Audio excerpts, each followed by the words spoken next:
Namo Phat. Thank you for joining me for our daily practice check-in. Listen, listen, listen. This beautiful sound calls us back to our true home.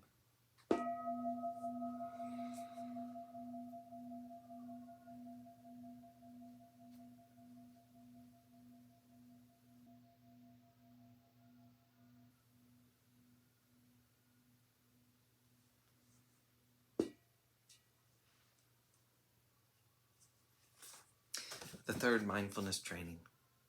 Aware of the suffering caused by sexual misconduct, I vow to cultivate responsibility and learn ways to protect the safety and integrity of individuals, couples, families, and society. I am determined not to engage in sexual relations without love and a long-term commitment. To preserve the happiness of myself and others, I'm determined to respect my commitments and the commitments of others. I will do everything in my power to protect children from sexual abuse and to prevent couples and families from being broken by sexual misconduct.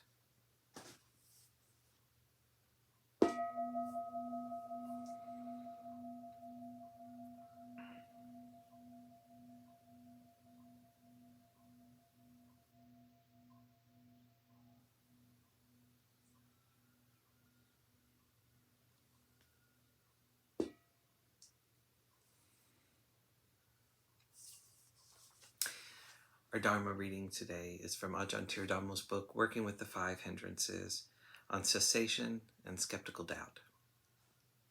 Cessation.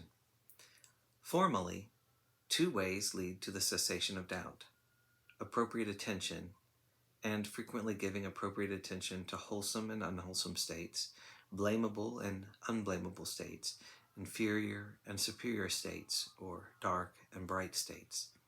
The second of these ways is also explained as the nutriment for investigation of phenomena, Dhamma Vichaya, one of the 7 factors of awakening. Thus, the main way to resolve doubt is to investigate the very nature of doubt itself, and one way to start is to distinguish what form of doubt it is. Developing appropriate attention is, of course, helpful at any time. With regard to doubt, it can help to shift the focus from the reactions to doubt to observing the nature of doubt itself and its basic causes, appropriate attention to wholesome and unwholesome states, etc. Points us in the right direction to what is especially relevant to resolving doubt. The experience of doubt is like being at a total standstill, not knowing which way to turn. If we are not completely paralyzed or caught in enervating despair, considering what is wholesome or beneficial can be a way of starting to move out of the quandary. Even though our doubt may not be completely resolved, taking a step in a blameless direction can give us a new perspective. Skeptical doubt.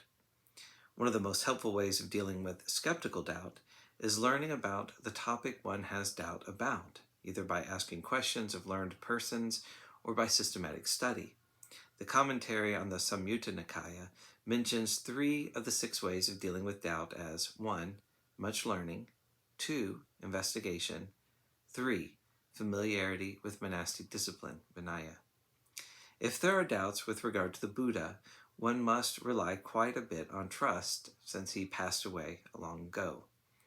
Some study of his life and his everyday interactions with the people of his time, especially as presented in the Pali Canon, can sometimes be quite helpful for resolving some forms of doubt.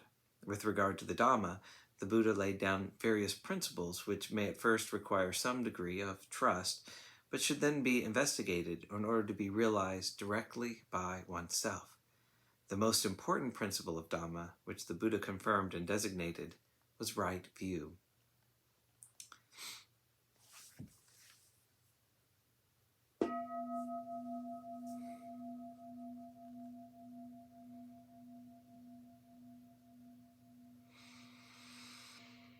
May all beings be well.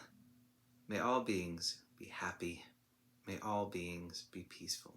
Sadhu, sadhu, sadhu. Thanks so much for joining me today.